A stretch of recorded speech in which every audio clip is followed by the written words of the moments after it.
செய்யப்பதியான பரம கருணாமூர்த்தியான குருவாயூரப்பனுடைய சன்னிதானத்துல பாகவதத்தை அனுசரிச்சு நாராயண பட்டத்திரியால தன்னுடைய வாத ரோகம் அப்படிங்கிற வியாதி போகணுங்கிறதுக்காக எழுதப்பட்டதான ஒரு ஸ்தோத்திரம் நாராயணீயம். தமிழ்ல நம்ம வாத ரோகம்னு சொல்லுவோம், பக்கவாதம் அப்படின்னு சொல்லுவார். இங்கிலீஷ்ல பேர் சொல்றாங்க. இத குருவாயூர்ல போய் இந்த வியாதியை போக்கிக்கணும் அப்படின்னு சொல்லி நாராயண பட்டத்திரி பஜனை இருக்கிறதுக்கு காரணம் என்ன? இப்ப குருவாயூரப்பன் அப்படிங்கிறது கிருஷ்ணன் தானே. தன்வந்திரி அப்படிங்கிற மூர்த்தியா இருந்தா வியாதி போறதுக்குள்ள மூர்த்தி அப்படின்னு சொல்லி நம்ம சாஸ்திரங்கள்ல சொல்றது.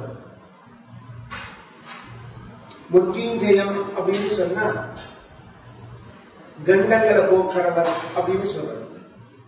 வைத்தீஸ்வரன் கோவில்ல வைத்தியநாதன் இருக்கார். அந்த சுவாமி பேரே வைத்தியநாதன் பேர். அந்த சுவாமியை போய் பஜனை பண்ணோம்னா நம்ம வியாதிகள்லாம் போகும் அப்படின்னு நம்ம சாஸ்திரங்கள்லயும் இருக்கு, பெருமாளுடைய அனுஷ்டானங்கள்லயும் இருக்கு. 1300 வருஷம் முன்னாடி வாழ்ந்த நாவுக்கரசருங்கிற அப்பர் சுவாமிகள் தான் தன்னுடைய பாடல்ல இதை பதிவு பண்றார். பேராயிரம் பரவி வானோரேற்றும் பெம்மானை பிரிவிழா அடியார்க்கு என்றும் வாராத செல்வம் வலிவிப்பானை மந்திரமும் தந்திரமும் மருந்துமாகி தீரா நோய் தீர்த்தருள வல்லான் தன்னை. அந்த வைத்தீஸ்வர சுவாமி எப்படி இருக்காருன்னா அவரே மந்திரமா இருக்கார், அவரே தந்திரமா இருக்கார், அவரே மருந்துமாவும் இருக்கார்.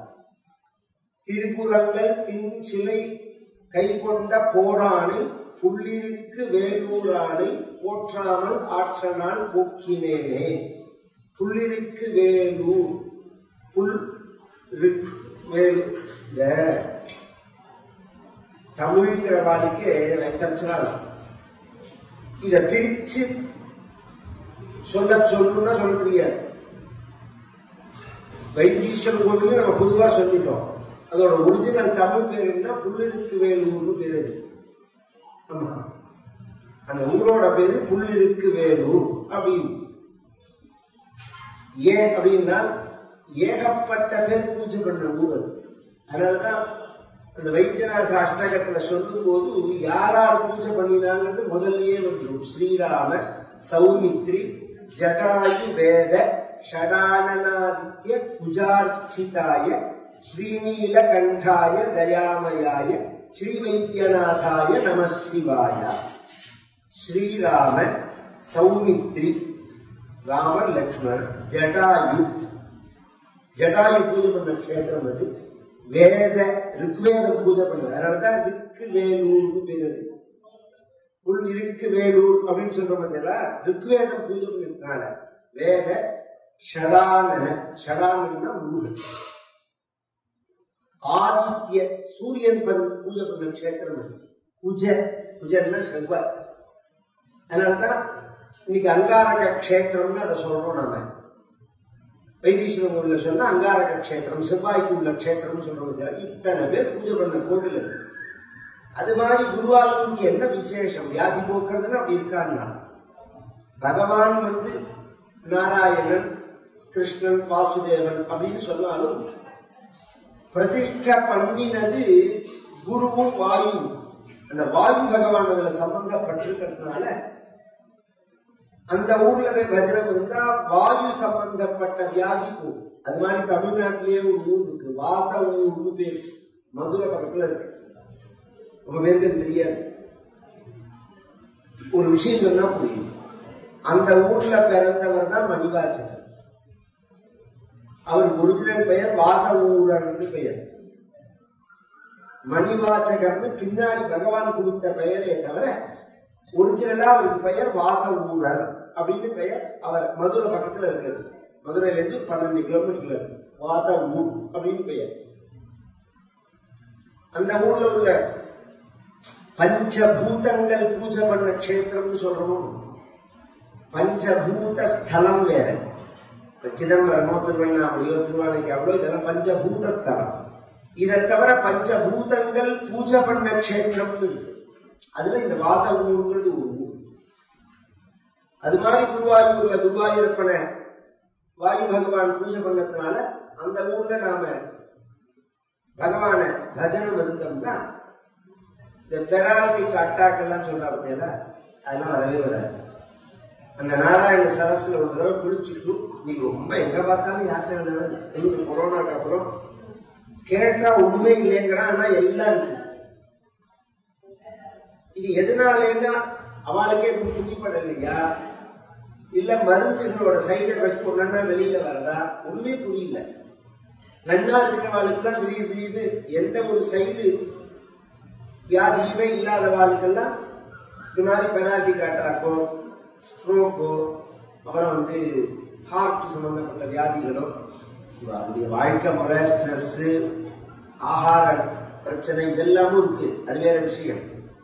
அதை தாண்டி இப்ப நான் சொல்றதும் இருக்கு.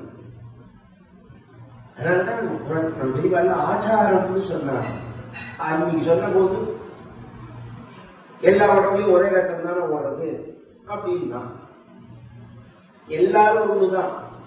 உயர்வு தாழ்வு நம்ம மதம் சொல்லவே இல்லை. அதை எல்லாருமே புரிஞ்சுக்கணும். வேற்றுமையை சொல்லிட்டு உயர்வு தாழ்வை பத்தி பேசல. நீ வேற்றுமையே இல்லைன்னா முட்டாள். மலை வாழைப்பழம்னு ஒண்ணு இருக்கு, ரஸ்தாலி வாழைப்பழம்னு ஒண்ணு இருக்கு. ரெண்டும் ஒண்ணுதான் எப்படி சொல்ல முடியும்? சைஸ்ல, கலர்ல, டேஸ்ட்ல இத்தனை வித்தியாசம் இருக்கு. இதுல மலை வாழைப்பழம் சக்தி, ரஸ்தாலி வாழைப்பழம் மட்டும்னு சொன்னாதான் தப்பு. அது மாதிரி பல வேற்றுமைகள் அந்தந்த பிரதேசங்களை அனுசரிச்சு நம்ம உடம்பே டியூன் ஆகிறது. அது மாதிரி சுபாவத்தினாலையும் செயலாலையும் குணம்ங்கிறது வருது நாம பண்ணக்கூடிய காரியங்களால். அப்ப அந்த சுபாவத்தை நாம் அடையும் போது அந்த தன்மை அப்படிங்கறத சாஸ்திரம் சொல்லலாம். அதை வச்சு ஜாதியை சொல்றோம்னு நம்ம ரொம்ப ஈஸியா தெரியாத வாழ்க்கை தான் இதெல்லாம் சொல்றது. தெரிஞ்சே போய் சொல்ற வாழ்க்கை இல்லை. நம்ம சமூகத்துல பண்டைய நூல்கள்ல ஜாதியை பிரிக்கும் போது first grade, second grade, third கிரேடுன்னு பிரிச்சுதான் தொழிலை சொல்லி பிரிச்சுதான். தொழிலை சொல்லிதான் பிரிச்சோம். பறையர் அப்படின்னு சொன்னா மற்றம்னு அர்த்தம் கிடையாது. பறை சாற்றுபவர்னு அர்த்தம். பல்லர் அப்படின்னு சொன்னா பல்லு பாடுபவர்கள். வணிகர் அப்படின்னு சொன்னா வியாபாரம் பண்றவர்னு அர்த்தம். வேளாளர் அப்படின்னா விவசாயம் பண்றவர் அப்படின்னு அர்த்தம். வண்ணார் அப்படின்னு சொன்னா சலவை தொழிலாளின்னு அர்த்தம். எல்லாமே அந்த தொழிலை வச்சுதான ஜாதி பேரையே நம்ம சொல்றோம். இதுல ஏற்றுமை நீங்க ஏற்படுத்தினா அதுக்கு சாஸ்திரம் என்ன பண்ணும்? உங்களோட குறுக்கு புத்தி, உங்களோட குரோத புத்தி, நீ ஒரு சத்தியம் நான் ஒரு சத்தியம், நீ மட்டும் நான் குடும்பத்துக்குள்ளேயே வச்சுக்கிறோமே இந்த சண்டையை. உங்க எல்லாரையும் விட நான் தான் ஒரு சத்தியா இருக்கேன்னு சொல்ற சகோதராளுக்குள்ள உள்ளவெல்லாம் இருக்கலாம் இல்லையா? அப்ப அது அவருடைய குணாற்ற தானே. அது அப்பாவுக்கு 4 பிள்ளையும் சமம் தானே.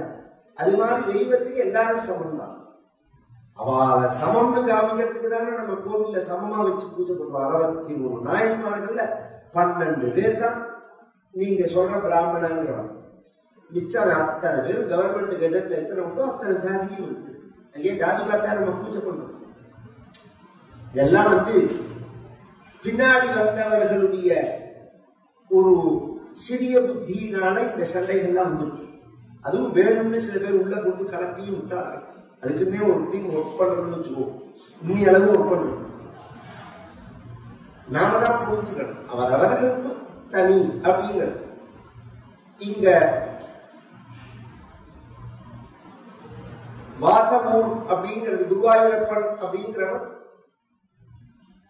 வியாதிகளை போக்கக்கூடியவன். அதுவும் பிரத்யேகமா வாத ரோகத்தை போக்கக்கூடியவன். வட்டத்திற்கு வந்தது வாத ரோகம் தான். அதுக்குதான் வேற வஜனம் இருந்தது.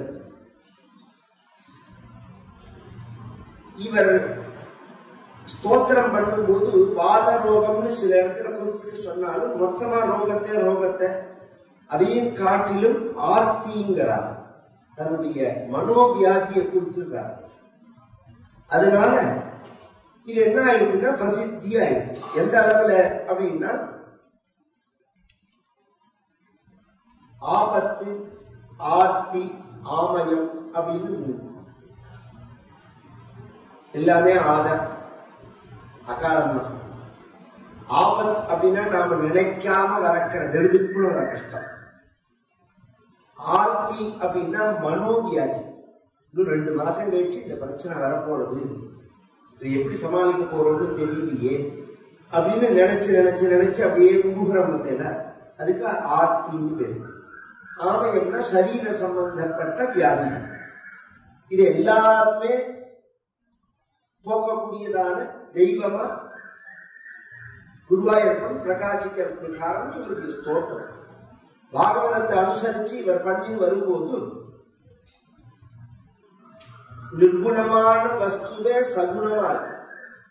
நிர்குணத்துக்கும் சகுணத்துக்கும் பேதம் கிடையாது, சொரூபத்துல பேதம் கிடையாது.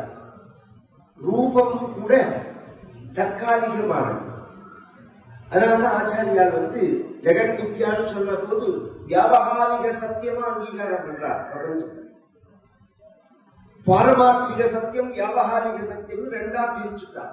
திரிகாலத்திலையும் சத்தியமா இருக்கிறது வேற, தற்காலத்துல சத்தியமா இருக்கிறது வேற.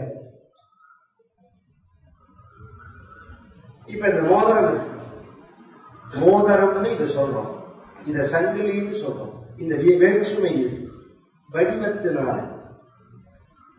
இது ஒரு சத்தியம். இது மோதிரமா இருந்தாலும் சங்கிலியா இருந்தாலும் தங்கமா இருக்கிறதுன்றது ஒரு சத்தியம். இந்த 2 சத்தியத்துல எது ஒரிஜினல் சத்தியம், எது தற்காலிக சத்தியம்? தங்கமா இருக்கிறது தான் ஒரிஜினல் சத்தியம். மோதிரம் தங்கமாகும், மோதிரம் சங்கிலியாகும், சங்கிலி மோதிரம் ஆயிடும். கவனிச்சு கேட்கணும். ஆனா தங்கம் தங்கமா தான் இருக்கு. அது மாதிரி பிரம்மமாவே இருக்கு. பல நாம ரூபங்களால நாம பேதிச்சு உபாசிக்கிறோம், அல்லது மனோ விவகாரங்களால அப்படி தெரியறது அப்படின்னாலும் மனோநாசம் ஏற்பட்டா சர்வத்திர சமமாயிடும். மனசுதான் இதுக்கு காரணம். மேல கபிலோபதேசத்தையும் சொல்ல போறாங்க. இந்த சகுண வஸ்து அப்படிங்கறத வச்சுதான் நிர்குணத்தை நாம பிடிக்க முடியும். ஏன்னா மனசு எடுத்தவங்க அழிய மாட்டேங்கிறது. மனசு நாசம் அப்படின்னு ஈஸியா சொல்லலாமே தவிர, தாய்மானவர்னு ஒரு மகன் அவர் சொன்னார், சிங்கத்து மேல ஏறி உட்கார்ந்துக்கலாம், ஆகாசத்துல பறக்கலாம், ஜலத்து மேல முதக்கலாம், நெருப்புல நடக்கலாம், மனசை அடக்க முடியாது. பாக்கி எல்லாம் பண்ணலாம், நீ நினைச்சது அத்தனையும் பண்ண முடியும். ஆனா மனசை அடக்க முடியாது. மனசை அடக்கினாதான் அது என்ன வேகம் உள்ளதுன்னு தெரியும். அதுக்கே நான் தீவிரம் சொல்லிருக்கேன். இஷ்டம் கண்ணை திறந்து இருக்கிறவங்களும் தெரியாது. கண்ணை மூடி பாருங்க, கண்ணை மூட விடுறதான்னு பாவம். இந்த மனசு கண்ணு வழியா, காது வழியா, மூக்கு வழியா, வாக்கு வழியா, தோல் வழியா தான் வெளியில வரும் உலகத்துக்கு. இத நீங்க கூர்மோங்காணிவ அப்படிங்கிறான் பகவான் பகவத்கீதையில சொல்லும் போது, ஆமை எப்படி பஞ்ச இந்திரியங்களையும் உள்ள எடுத்துக்கணும், தலை 4 காலு இதை உள்ள இழுத்துணும். அது மாதிரி ஞானிகளை பத்தி, ஸ்தித பிரஜர்களை பத்தி பேசும்போது வேணும்னா வெளியில விடுவா, வேண்டாம்னா உள்ள வச்சுப்பா. விவகாரம்னா வெளியில வரும், வேண்டாம்னா உள்ளவே லயமாயிடும். நமக்கு அப்படி கிடையாது. உள்ள போறதுன்னா என்னன்னு தெரியாது. உள்ள போற மாதிரி நாம நினைச்சிருக்கோம். எத்தனையோ சுவாமிஜிகள்லாம் கிளாஸ் எடுக்கிறார், விழுந்து உட்காருங்கிறார், கண்ணை மூடுங்கிறார், அப்படியே நெத்தியில பாருங்கிறார், 1/2 மணி நேரம் நல்லா தூங்குறார். தூங்கி ஏதுண்டு ஆனந்தத்தை அனுபவித்து, இன்று குருநாதருடன் 1 மணி நேரம் ஆனந்த அலையில் மிதக்கலாம் வாருங்கள்ங்கிறான். இது என்ன அட்வைஸ் பண்ணி எனக்கு புரியும். எத்தனையோ சொன்னா மண்டை பிஞ்சு போறது இதை புரிஞ்சுக்கிறதுக்கு 1 மணி நேரத்துல, ஒரு நாள்ல 1 மணி நேரம் குருநாதரோட சேர்ந்து ஆனந்த அளவில் மிதக்கலாம்னா எல்லாரும் சேர்ந்து போதை சாப்பிட்டாதான் மிதக்கலாம். அபியாசத்தினால புரிஞ்சிட முடியுமா? கிரேட் வித்தியாசம் இருக்கு. அவாவாளுக்கு அழுக்கு கண்ணாடி இருக்கும், பளிச்சிருக்கிற கண்ணாடியும் இருக்கு, லேசா அழுக்குள்ள கண்ணாடியும் இருக்கு, பலமா அழுக்குள்ள கண்ணாடியும் இருக்கு. அதை பொறுத்து அதை கிளீன் பண்ற விதமே தவிர எல்லாம் ஒன்றும் சொல்ல முடியுமா? அது மாதிரி சித்தத்துல என்ன விகாரம், என்ன அழுக்கு, எத்தனை ஜென்மா கர்ம வாசனை இருக்குன்னு யாருக்கு தெரியும்? அதை எதால போக்கிக்கிறதுங்கிறது வழிய வேணா தேடலாமே தவிர ஒரு செகண்ட்லாம் சித்த சுத்தி அடையிறதுங்கிறது சாதாரண விஷயம் இல்லை. அடைய முடியாதுன்னு அர்த்தம் இல்லை. ஒரு செகண்ட்ல பகூன்மே பகவான் பகவத்கீதையில சொல்லும் போது அநேக ஜென்ம சம்சித்தா ததோயாதி பராங்கதி, அநேக ஜென்ம அபியாசத்தினால சித்திக்கக்கூடிய விஷயம் இது. இது பக்தியினால சுலபமாகும். இதுதான் முக்கிய விஷயம். இந்த நாராயணியன் சொல்ல வந்த அதுதான், பாகவதன் சொல்ல வந்த அதுதான். அதான் நாராயண பட்டத்திரி சொல்றார். இந்த ரூபத்தை தரிசனம் பண்ணி உன்னோட நாமாவை சொல்லி உன்னோட பக்தியில முழுகி உன்னோட சரித்திரங்களை கேட்டு சரித்திரங்களை சொல்லி வாழ்க்கையை யார் நடத்துகிறார்களோ, யாருடைய வாழ்க்கை அது மாதிரி போறதோ அவர்களை தான் நான் பாக்கியசாலின்னு நினைக்கிறேன். படந்தோ நாமானி பிரமதபர சிந்தௌ நிபதிதாக ஸ்மரந்தோ ரூபந்தே வரத கதயந்தோ குணகதாக சரந்தோ ஏ பக்தாக வை கலு ரமந்தே பரமமூனி அகம் தன்யான் மன்யே சமதிகத சர்வாபிலஷிதானி. படந்தோ நாமானி,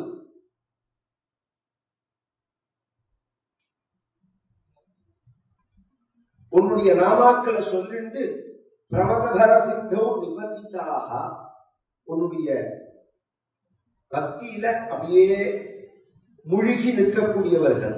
ஸ்மரந்தோ ரூபந்தே ரூபந்தே, உன்னுடைய ரூபத்தை அப்படியே ஸ்மரிச்சுட்டு அது அப்படியே எத்தி மனசாத்தியாயி தத் வாச்சா வததி, மனசுனால நினைக்கிறத தான் பேசணும், பேசுறத நினைக்கணும். இப்படி ஒரு விஷயம் அது மாதிரி இருந்துட்டு வரத கதையந்தோ குணகதா சரந்தோ ஏ பக்தா, இது மாதிரி யார்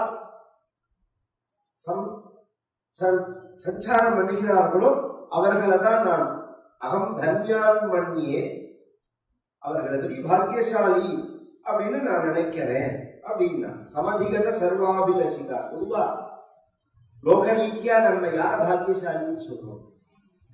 அவளுக்கு எது கிடைக்கலையோ, பொறுத்தியாருக்கு எது கிடைச்சதோ அதை வச்சு அவளை பாக்கியசாலிங்க. நமக்கு கிடைக்காதது இன்னொருத்தருக்கு கிடைச்சதுன்னு வச்சுக்கோங்க. நமக்கு சொத்து கிடைக்கல, பணம் கிடைக்கல, அவனுக்கு பணம் கிடைச்சது, அதனால அவன் பாக்கியசாலிங்கிறோம். நமக்கு நிம்மதி இருக்கு, அவனுக்கு நிம்மதி இல்லை, அவன் சொல்றான் நம்மளை பார்த்து பாக்கியசாலிங்கிறான். கரைக்கு இருக்கிற பிரச்சனை அப்படின்னு சொல்லுவாரு. எல்லாம் அந்த நிலைக்கு போனாதான் புரியும். இந்த உடனே சொன்னா புரியவே புரியாது.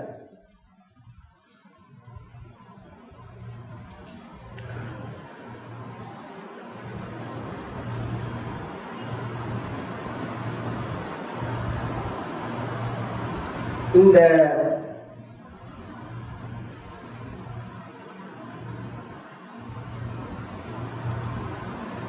பாக்கியம் அப்படிங்கிறது சாஸ்திரத்துல என்ன சொல்றது? பாக்கியம் அப்படிங்கிறது என்ன அப்படின்னு சொன்னா, இது பரியந்தம் கீழே போன ஜென்மாக்கள்ல அடையாததை இந்த ஜென்மாவில் அடையிறவே அதுதான் பாக்கியம். ஏற்கனவே அதை அடைஞ்சிருக்க கூடாது. நாய் நெறி பண்ணி எத்தனையோ ஜென்மா எடுத்துக்க முடியல, அதுல அதை அடைஞ்சிருக்க கூடாது. புதுசா இந்த ஜென்மாவில் அதை ஆடாடும் நமக்கு. அதுதான் பாக்கியம் அப்படின்னு பேரு. உண்மையா பாக்கியம் அப்படிங்கிறது ஒவ்வொருத்தருடைய அபிப்பிராயம் ஒரு மாதிரி. காளிதாசன் சாகுதத்துல சொல்லும் போது குழந்தை இல்லாதவாளுக்கு குழந்தை பிறந்து அந்த குழந்தைய ஸ்மரிசிக்கிறார்கள் அவதான் பாக்கியசாலி அப்படின்னு ஒரு ஸ்லோகத்துல சொல்றான். ஏன்னா காளிதாசனுக்கு குழந்தை கிடையாது. அதனால ஆலக்ஷ தந்த முகுலை அனிமித்த ஆசை அவ்வக்த வர்ண ரமணீய வச்ச பிரவருத்தி தன்யாஸ் ததங்கரதசா மலினி பவந்தி அப்படின்னு முடியும். ஆனா இந்த கட்டத்தில் அப்படி சொல்லல. இது மாதிரி வாழ்க்கை யாருக்கு போறது? உன்னை ஸ்மரிச்சிருந்து உன்னை தியானம் அந்த திருக்கரணம் சேரணும். இன்னைக்கு காத்தால பெரியவா தரிசனம் திருப்பதியில். பெரியவா சாதுர்மாசிய டயத்தில் அவசியம் குருநாதரை தரிசனம் பண்ணணும். எல்லாருமே தெரிஞ்சுக்கணும். சாதுர்மாசியத்தை செய்யும் போதே அவ நம்ம கிட்ட சொல்லிட்டு தான் சாதுர்மாசியத்தை செய்யறாள். சாஸ்திரம் சாதுர்மாசியம்னா என்னன்னா வருஷா காலத்துக்கு சாதுர்மாசியம்னு பேரு. 4 மாசம் அப்படின்னு சொல்றோம். 4 பட்சத்தை 4 மாசமா இருக்கிறது. பொதுவா 4 மாசம்னு எடுத்துக்கலாம்.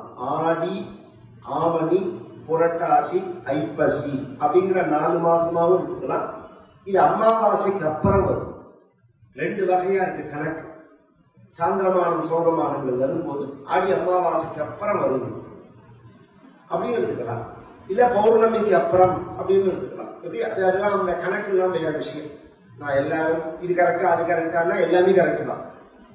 365 நாள் ஆயிடுத்து அப்படின்னு கௌரவர்கள் சொன்னால் 365 நாள் ஆகலன்னா பாண்டவர்கள் அஜ்ஞாதவாசத்துல மறைஞ்சிருக்கிற நாள்ல எது உண்மைன்னா 2 பேரும் உண்மை. அவன் சொல்றது ஒரு கணக்கு, இவன் சொல்றது ஒரு கணக்கு. இவ சூரியனோட நகர்வை வச்சுன்னு சொல்றா, அவ சந்திரனோட நகர்வை வச்சுன்னு சொல்றா. எதை போய் நீங்க எப்படி சொல்ல முடியும்? உண்மையாவே போய் இங்கிலீஷ் கேலண்டர் தான். ஒரு மண்ணாங்கட்டி கணக்கு கிடையாது. நம்ம பஞ்சாங்கங்களை நொடிய நகர்வை வச்சு நாளை கனெக்ட் பண்றது ஆச்சரியமா. இந்த பகல் ராத்திரி இது எப்ப கூடுறது எப்ப குறையறது, இது எவ்வளவு திதி எவ்வளவு வருது, நட்சத்திரத்தோட அளவு எவ்வளவு இருக்கு, 60 நாழி அப்படின்னு பேரே தவிர எல்லா நாளும் திதியும் 60 நாழி இருக்காது, நட்சத்திரமும் 60 நாழி இருக்காது, வித்தியாசப்படும். இதெல்லாம் கனெக்ட் பண்ணணும். நம்ம இதை வச்சிருந்தா பூமியில இருக்கும். பூமியோட சுழற்சி உங்களுக்கு புதியதான் சொல்லணும்னா சுழற்சியை வச்சிருந்தா நீங்க கனெக்ட் பண்றீங்க.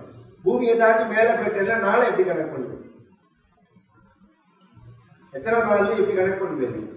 ஒரு நாளைக்கு நாங்க 14 தடவை சூரிய உதயம் அஸ்தமனத்தை பார்த்தோம்னு அந்த மேல இருந்துட்டு வந்தா வருவோம். அந்த விண்வெளி நிலையத்தில் இருந்துட்டு வந்தவா அவ சொல்றா. அப்ப 14 நாள் ஒரு நாளைக்கு அவ கணக்குல எப்படி சொல்லுவேன்? அதனால நம்ம மகர்ஷிகள் ஞானிகள்லாம் சொன்ன மகர்ஷிகள்லாம் சொன்ன கால்குலேஷன் அசாத்தியமான ஒளியாண்டெல்லாம் சொல்றாங்க. இதெல்லாம் கனெக்ட் பண்ணி தான் அவ நட்சத்திரத்தோட சஞ்சாரங்களே நட்சத்திரத்தை சொல்லியிருக்காங்க. இதுல 100 சுவாரஸ்யம் சொல்றேன்னா 27 நட்சத்திரம் தான் கிடையாது, கோடிக்கணக்கான நட்சத்திரம் இருக்கு. 27 நட்சத்திரத்தை ஏன் நாம் எடுத்துட்டோம்னா நம்ம கேலக்சிக்கு வெளியில உள்ளதுதான் நட்சத்திரம். இந்த கேலக்சி சுத்தி வர பாதையில உள்ளது 27 நட்சத்திரம். இதுல 28வது நட்சத்திரமும் இருக்கு. அபிஜின்னா நட்சத்திரம் உபரிஷ்டாத ஷாடானாம் அதஸ்தா அச்ரோனாலி அப்படின்னு அது இப்ப விலகி போயிடுது. அதனால 27 ஆயிடுது. 28 நட்சத்திரம்னு வேதம் சொல்றது. இதெல்லாம் எவ்வளவு பெரிய விஷயங்கள். இதெல்லாம் இதை கண்டுபிடிக்கணும்னு நாம நினைக்கணுமா? மூடத்தனம், முட்டாள்தனம், வேதம்ங்கிறது போய் யாருக்கு நஷ்டம்? யாருக்கு நஷ்டம்?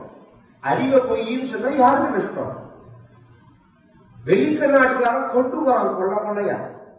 இதெல்லாம் கொண்டு போய் என்னன்னு மண்டையை உடைச்சுக்கிறான் ரிசர்ச். ஒரு வார்த்தையில சொல்லிட்டு போயிட்டாங்க, இந்தியர்களுக்கு கொடுக்காதீங்க வேலைன்னு ட்ரம்ப். இந்தியர்கள் இல்லைன்னா அமெரிக்கா நகராது. 50% நாசாலேயே இந்தியர்கள் தான். நாம சொல்ல வர விஷயம் என்ன, இங்க உலகம் முழுக்க சுத்தினாலும் மூளை இங்கதான் இருக்கு.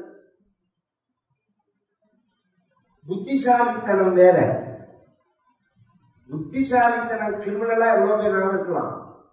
ஒரு விஷயத்தை நாம் ஆராய்ச்சி பண்ணும் போது அது ஸ்புரணமாகணும். பார்த்தீங்களா? அது நமக்கு ஜெனட்டிக்கா இருக்கணும். ஏற்கனவே நமக்கு அது அனுபவமான விஷயமா இருக்கணும். நம்ம மகரிஷிகளுடைய ஜீன்ல அது இருக்கிறதுனால அது அனுபவமா இப்ப எல்லாம் ரிசர்ச் அதை நோக்கி போயிட்டு இருக்காவா. எல்லாருடைய ஜெனட்டிக்லி டிஎன்ஏல இருக்கு, அதை எப்படி தூண்டி விடலாம் அப்படிலாம் பார்த்துட்டு இருக்கான்னு வச்சுக்கோங்க. அது வேற விஷயம். இதைத்தான் நாங்க சொல்றோம். அது இருக்கிறதுனால அதை நோக்கி நாம போக்கஸ் பண்ணா நமக்கு அது பிரகாசமாகும் அப்படின்னு சொல்றோம். அதை அப்படி புரிஞ்சுக்காதபடிக்கு இங்க ஜாதியை கொண்டு வந்து நாசம் பண்ணி ரிசர்ச்சை கெடுத்து ஆராய்ச்சியை கெடுத்து உயர்வை கெடுத்து அறிவால உயர்றதுதான் உயர்வே. முதல்ல அதை புரிஞ்சுக்கணும். பாக்கி எந்த வகையில நீங்க உயர்ந்தாலும் உயர்வே கிடையாது. உயரத்தினால உயர்ந்தாலும், வெயிட்ஸ்னால உயர்ந்தாலும், பதவியினால உயர்ந்தாலும், பணத்தினால உயர்ந்தாலும், 10 பரோட்டா சாப்பிடுவேன்னு சொன்னதுனாலயும் நீங்க உயர்வு கிடையாது. அறிவால உயர்வு. அறிவினால உயர்ந்தாதான் உயர்வு. அதனாலதான் அறிவை ரட்சிக்கணுங்கிறது வேதம். சுதம் மே கோபாயா அப்படின்னு ஒரு பதம் வேதத்துல. எச்சந்தசாமிருஷபோ விஸ்வரூபா சந்தோபியோத்யமிருதாத் சம்பபூவா சமேந்திரோ மேதையா ஸ்பிருணோது அமிர்தஸ்ய ஆவஹந்தி ஹோமம்னு பேரு. நீங்க அதையே பண்றது எங்க பார்த்தாலும் நமக்கு ஹோமம் நடக்கிறதே தவிர இதெல்லாம் பண்ணுவா சம்பிரதாயமா நல்ல நாள். சமேந்திரோ மேதையா ஸ்பிருணோது அமிர்தஸ்ய தேவதாரணோ பூயாசம் ஷரீரம் மே விசர்ஷனம் ஜிஹ்வா மே மதுமத்தமா கர்ணாப்யாம் பூரி விஸ்ருவம் பிரம்மணः கோஷோசி மேதையா விஹிதः ஸ்ருதம் மே கோபாய. இந்த 9 வாக்கியத்துக்கு நான் அர்த்தம் சொன்னா பாக்கி 6 நாள் சரியா போடும். அவ்வளோ விஷயம், ரிசர்ச்சான விஷயம். அந்த பூஜை பண்ணும் போது காத்தால ஆச்சாரியால அந்த சப்ஜெக்டுக்கு வரேன். அந்த திருக்காரணம் அந்த உண்மை சேர்ற அதுதான் ஆச்சாரியால் பார்த்து ஒம்படிக்க கூடாது. அந்த பக்கம் இந்த பக்கம் திரும்ப கூடாது. இந்த மனசு, வாக்கு, சரீரம் இந்த 3 ஒன்னாயி எப்படி பூஜை பண்றார் இதைதான் பார்க்கணும். இந்த 3 ஒன்னாயி எப்படி பூஜை பண்றார் அப்படிங்கிறது. நம்ம பெரியவா அதிஷ்டானத்துக்கு வந்திருக்காளே சத்ய சந்திரசேகரேந்திர சரஸ்வதி சுவாமிகள், அவளை பூஜை பண்ண சொல்லிட்டு பக்கத்துல கவனிக்கிறார் பெரியவா. நம்ம காஞ்சிபுரம் சங்கர மடத்துல மட்டும் என்ன ஒரு ஸ்பெஷல் அப்படின்னு சொன்னா, அந்த சந்திரமௌலீஸ்வரர் ஆதிசங்கரோடது. அவர் கொடுத்த அந்த சந்திரமௌலீஸ்வரரை இன்னை பரியந்தம் ஆச்சாரியால தவிர இன்னொருத்தர் பூஜை பண்ணதே கிடையாது. ஆச்சாரியால தவிர இன்னொருத்தர் தொட முடியாது. அந்த பீഠத்துல வந்தவாதான் தொடலாம் அப்படிங்கிறது இங்க உள்ள நியமம். நம்ம இந்த காஞ்சிபுரம் மடத்துல உள்ள நியமம். அது ஆச்சரியமா ஒரு தெய்வ சங்கல்பத்துக்காக ஒரு பிரேக்காரா மாதிரி ஆச்சு ஒரு நாளைக்கு. அதையும் கரெக்ட் பண்ணி நடந்தது அந்த பூஜை. ராத்திரி வந்து சந்திரமௌலீஸ்வரரோட மகிமை என்னங்கிறது அந்த ஹிஸ்டரி தெரிஞ்சவாளுக்குலாம் தெரியும். அதனால ஆச்சரியமான ஒரு பூஜை. அந்த திருக்கரணமும் ஒன்று சேரணும். பூஜையில சேரலாம், ஜபத்துல சேரலாம், பஜனையில சேரலாம். இன்னைக்கு சாயங்காலம் குழந்தைகள்லாம் நான் வரேன்னு சொல்லிதான் வர முடியல. பாரதிய வித்யா பவன்ல குழந்தைகள்லாம் பஜனை பண்ணினா நாம சங்கீர்த்தனம் நடந்தது. வாசுமாமா சொன்னார். நான் வந்து சொல்றேன், குழந்தைகள் எனக்கு எங்க போனாலுமே என்னோட இதை எடுத்து பார்த்தேன்னா ரூரல் ஏரியா கதை சொல்லணும்னு ஆசைப்படுவேன். யாருக்கு கதை கிடைக்கலையோ அவளுக்கு சொல்லணும். திரும்பி திரும்பி மெட்ராஸ்ல பார்த்த முடியலன்னு பார்த்துட்டு இருக்கேன்னா, வந்தவாசியில யாராவது கதை சொல்றாளா என்ன கேள்வி அதுதான். வந்தவாசியில யாராவது கதை சொல்றா, உத்தரவேரூர்ல யாராவது கதை சொல்றா, அந்த ஜனங்களுக்கு யார் கதை சொல்லணும். இப்படி தேடிதான் நான் போறது. 2 நாள் 3 நாள் அப்படின்னு. அதோட மட்டும் இல்ல, எங்கெங்கெல்லாம் குழந்தைகளுக்கோ அவர்களை தேடி போறது. அங்கேயே சொல்லுவேன், யாராவது குழந்தைகள் அழைச்சிட்டு வந்தாங்கன்னா வரலாம் அப்படின்னு. அந்த குழந்தைகளுக்காக உபன்யாசம் பண்றது. நல்ல குணங்களை அடிப்படையாக கொண்ட சரித்திரங்களை, நல்லவனா இருக்கணுங்கிறது ஃபர்ஸ்ட். அதுக்கு மேலதான் உங்களோட தகுதி எல்லாமே. நீங்க வக்கீலுக்கு படிக்கிறீங்களா, நீங்க ஆடிட்டருக்கு படிக்கிறீங்களா, நீங்க டாக்டருக்கு படிக்கிறீங்களா, இன்ஜினியரிங் படிக்கிறீங்களா, எல்லாமே மேல நான் சொன்னதுக்கு அப்புறம் தான். நல்லவனா இருக்கிறதுக்கு அப்புறம் தான். நீ நல்லவனா இல்லைன்னா நீ மேல என்ன படிச்சாலும் அந்த படிப்பு வேஸ்ட். அழுக்கு பாத்திரத்துல ஊத்தின பால் மாதிரி இருக்கும். பாத்திரம் சுத்தமா இல்லைன்னா அந்த பாத்திரத்துக்குள்ள சுத்தமான பால் ஊத்தினாலும் அந்த பால் கெட்டுதானே போகும். அப்படிதானே இன்னைக்கு ஆயிடுச்சு. இன்னைக்கு அப்படித்தானே ஆயிடுச்சு. நம்ம அதனாலதான் நம்மளுடைய பிராச்சீன நூல்கள்ல எதை போதிக்கிறதுன்னா ஒழுக்கம் உயிரினும் ஓம்பப்படும். அந்த ஒழுக்கம்ங்கிறது நல்ல இன்னைக்குமே நம்ம பெரிய இன்னி பெரிய ஒரு ஆச்சரியம் இல்லைன்னா, இந்த குழந்தைய பெற்ற அப்பா அம்மா இருக்கா அப்படில அவ தெரிஞ்சு செய்யறாளா தெரியாம செய்யறாளா தெரியல. சின்ன குழந்தையா இருக்கிறது அவ என்ன பிரார்த்திப்பான்னா 2 பிரார்த்தனை தான் பிரார்த்திச்சுப்பான். இவன் டாக்டரா வரணும், இவன் இன்ஜினியரா, அதெல்லாம் பார்த்தா அதுக்கப்புறம் அந்த குழப்பங்கள்லாம் வரும்.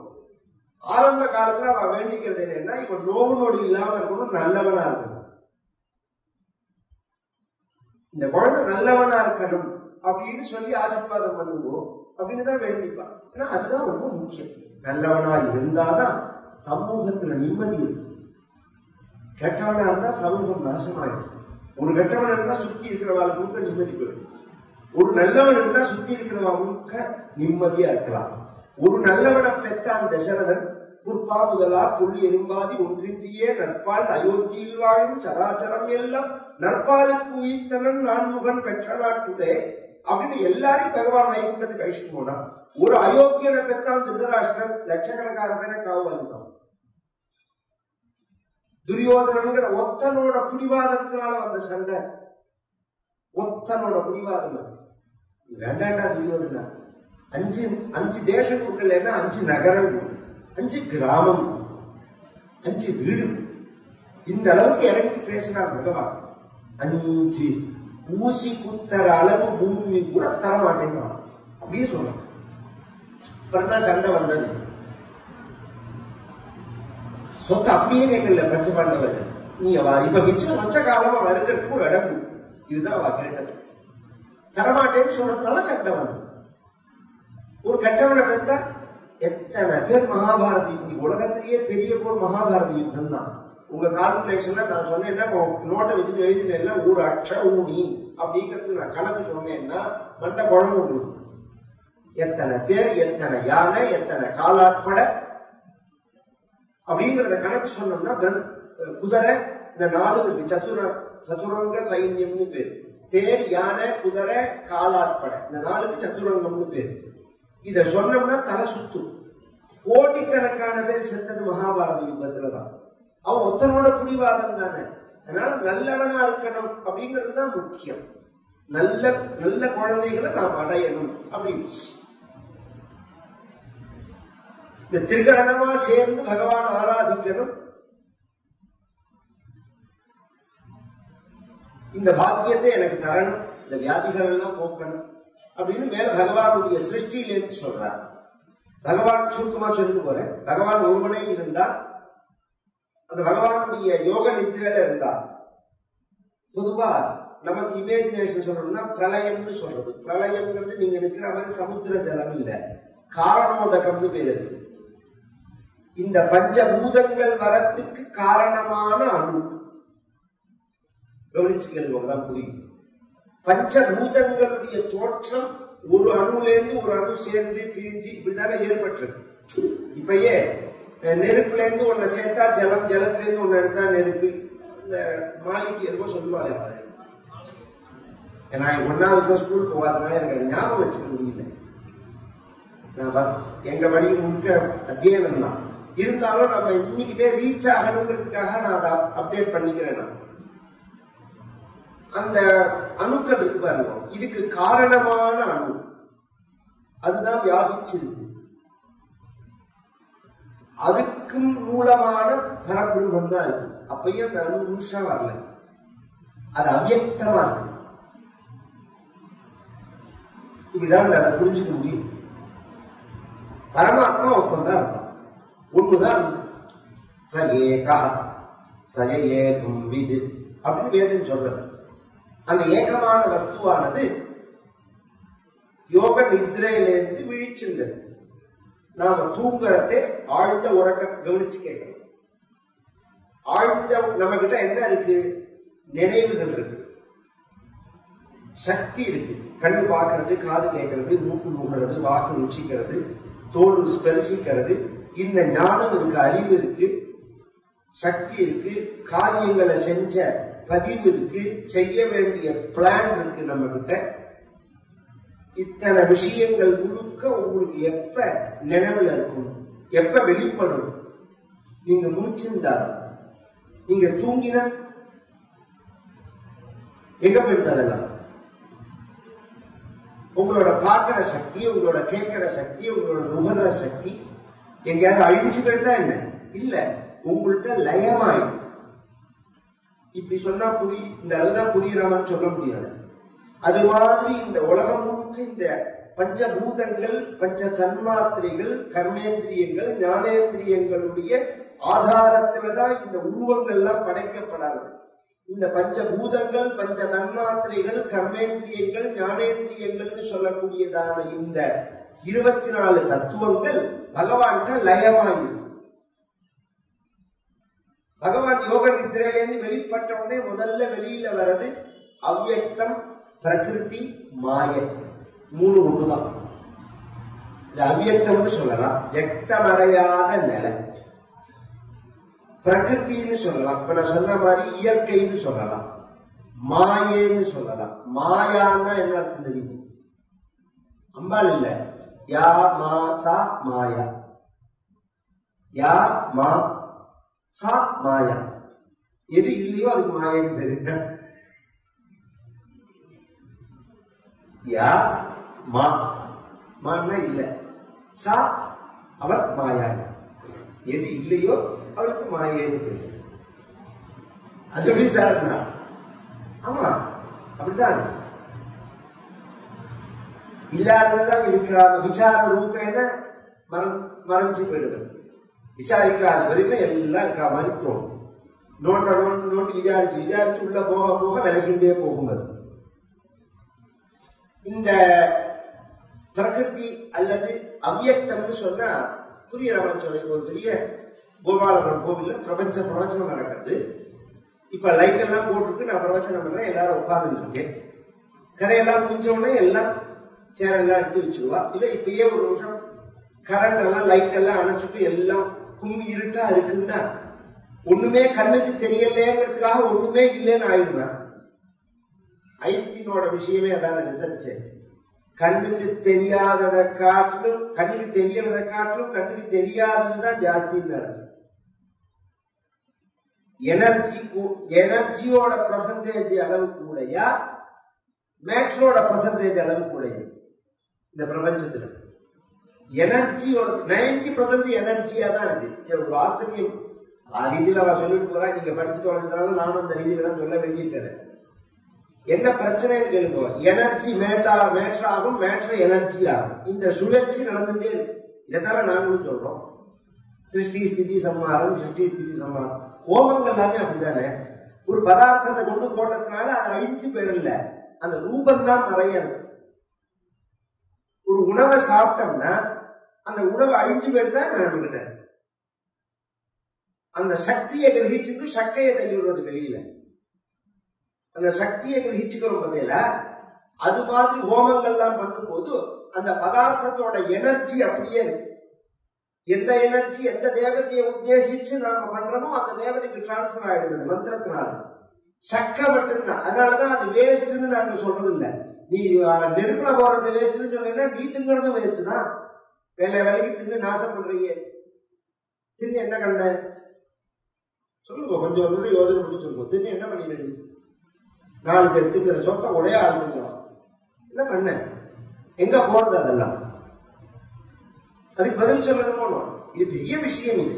அதனால சாஸ்திரங்கள்லாம் சொல்லும் போது பெரிய நிலைக்கு நம்மளை உயர்த்தணும்னு தான் அது பேசுறது. நாம என்ன பண்றோம்னா அது புரியலேன்னு சொல்லிட்டு விலகாதபடிக்கு, புரிஞ்சுக்கணும்னு நினைக்காதபடிக்கு அதை கொச்சப்படுத்தணும். நம்ம நிலைக்கு அதை இறக்கி இதுக்கு இதுதான் அர்த்தம்னு சொல்லி அதை அசிங்கப்படுத்தி நமக்குதான் நஷ்டம். புரிஞ்சுக்கல. இந்த கிராமத்துல ஒரு வச்சனம், குளத்து மேல போச்சு குளிக்காம போனா குளத்துக்கா நஷ்டம்? குளத்து மேல போச்சு குளிக்காம போனா அர்த்தம் யாருக்கு நஷ்டம்? குளத்துக்கா நஷ்டம்? அது மாதிரி நீ புரிஞ்சுக்க மாட்டேன்னா நஷ்டம் உனக்கு தான். அறிவு வளரலைன்னா கீழே போக வேண்டியதான், நாய் நெறி பண்ணியா போக வேண்டியதான். இந்த அறிவை வளர்த்துக்கணும். இப்ப கண்ணுக்கு தெரியல அப்படின்ன உடனே இல்லையேன்னு அர்த்தம் இல்லை, லைட் போட்ட உடனே வந்துடணும். அது மாதிரி இந்த பிரபஞ்சம் ஒரு சமயம் கண்ணுக்கு தெரியற நிலையில இருக்கு, ஒரு சமயம் கண்ணுக்கு தெரியாத நிலையில இருக்கு. தெரியாத நிலையை அவ்யக்தம்னு சொல்றது, தெரியற நிலைய சிருஷ்டின்னு சொல்றது. அதைத்தான் இன்னைக்கு ரிசர்ச்ல நோண்டிட்டு இருக்கா, பிளாக் ஹோல்னு சொல்லி. ஒரு வகையில பிளாக் ஹோல்னு ஒண்ணு கண்டுபிடிச்சு இதுல இருந்து தான் வந்திருக்கிறதுக்கு சோர்ஸ் இருக்கணும் அப்படின்னு நினைக்கிறாங்க இல்லவா? அதுக்கு நம்ம சாஸ்திரம் ஈஸியா சொல்லிட்டு போயிட்டாரு. தமசோமா ஜோதிர்கமயா மிருத்யோமா அமிர்தங்கமயா அப்படின்னு ஒரே வார்த்தையில முடிச்சுட்டு போயிட்டாரு. தமசு இருட்டுல இருந்து வெளிச்சத்துக்கு போகணும், இருட்டுல இருந்து வெளிச்சத்துக்கு வா அப்படிங்கிறது. அந்த பகவான் யோக நித்திரையில இருந்து எழுந்துன்ற உடனே அவர்கிட்ட பிரகிருதி வர்றது, அதுக்கப்புறம் மகத்து வருது. மகத்துன்னா புத்தி, பிரம்மா தொப்பில்ல வராது. அதுக்கப்புறம் அகங்காரம், நான்கிற எண்ணம், அதுக்கப்புறம் மனசு.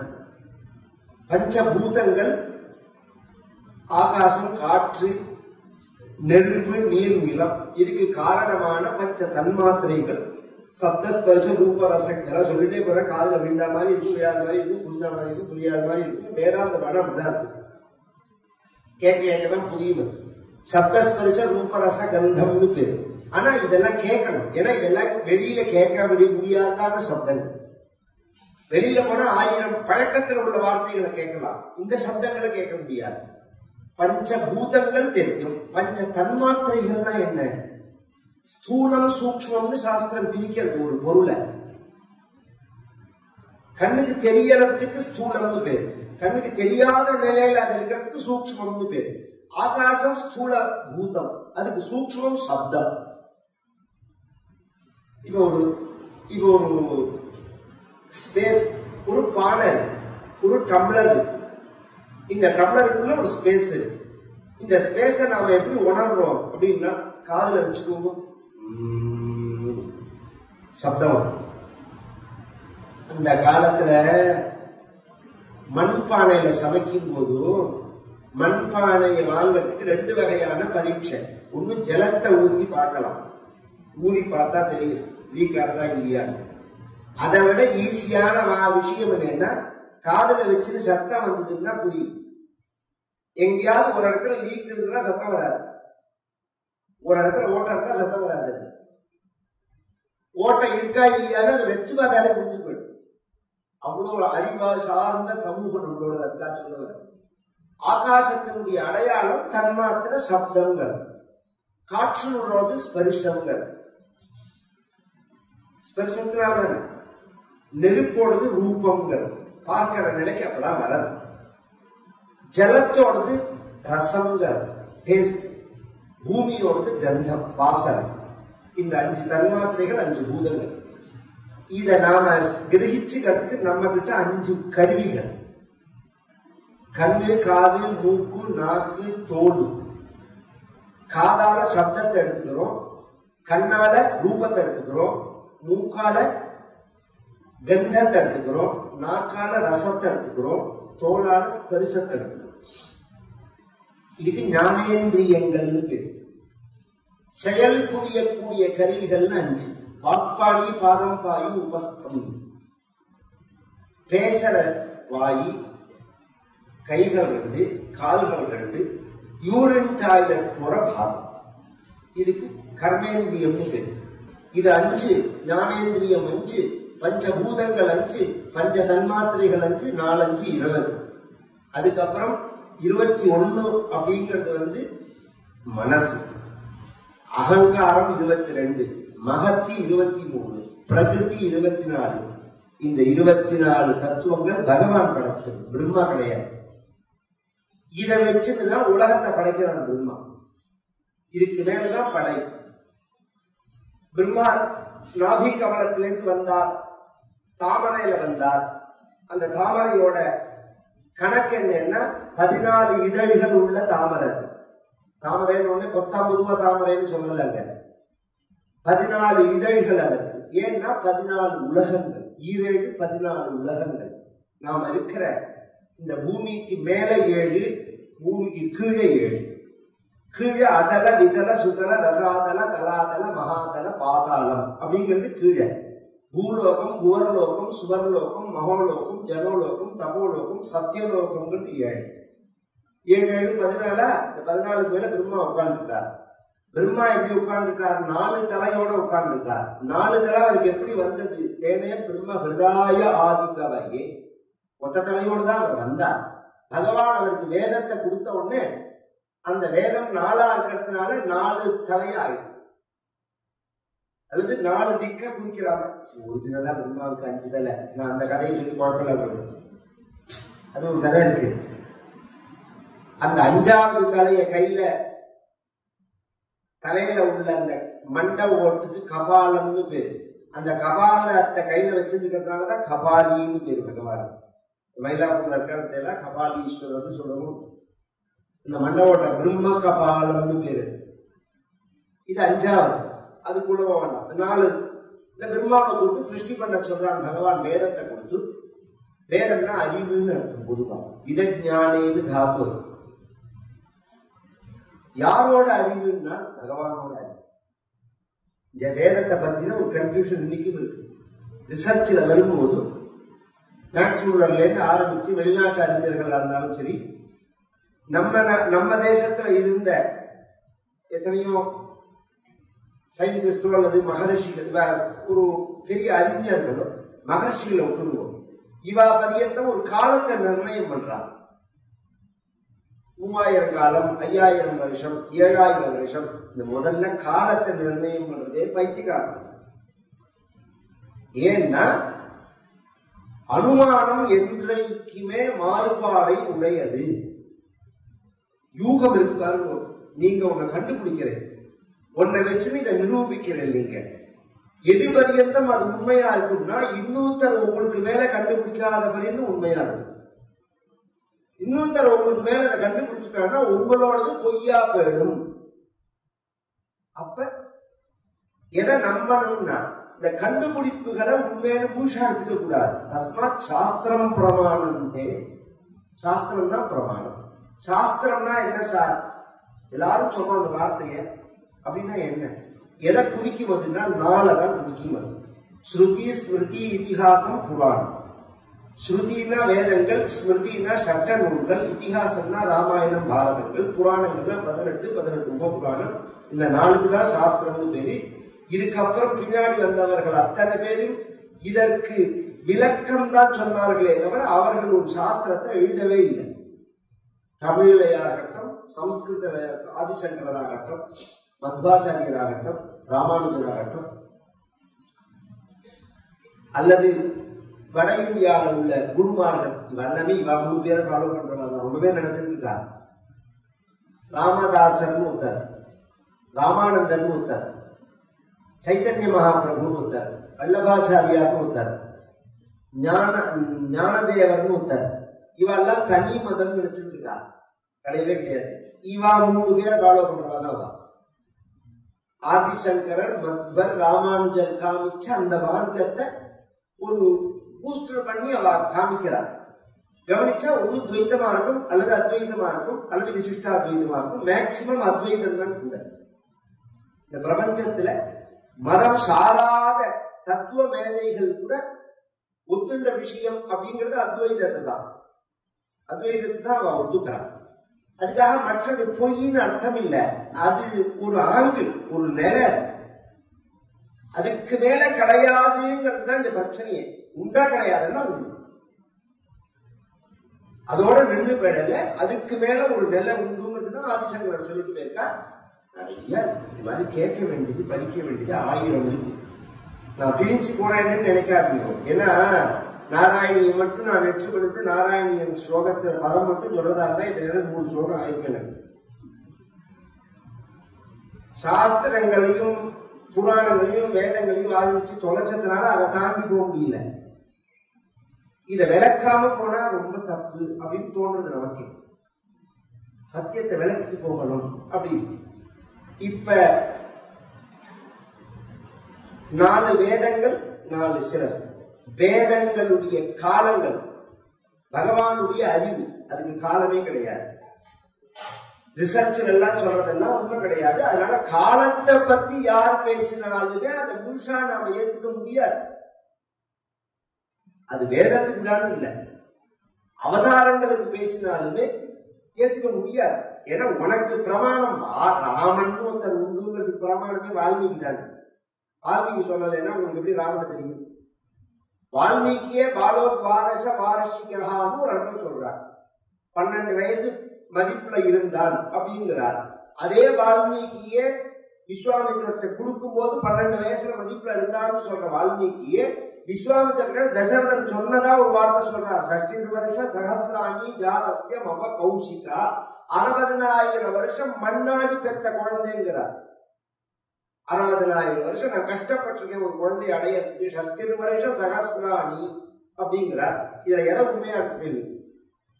60,000 வருஷம் ஒரு மனிதன் வாழ, அதெல்லாம் அடுத்த விஷயம்.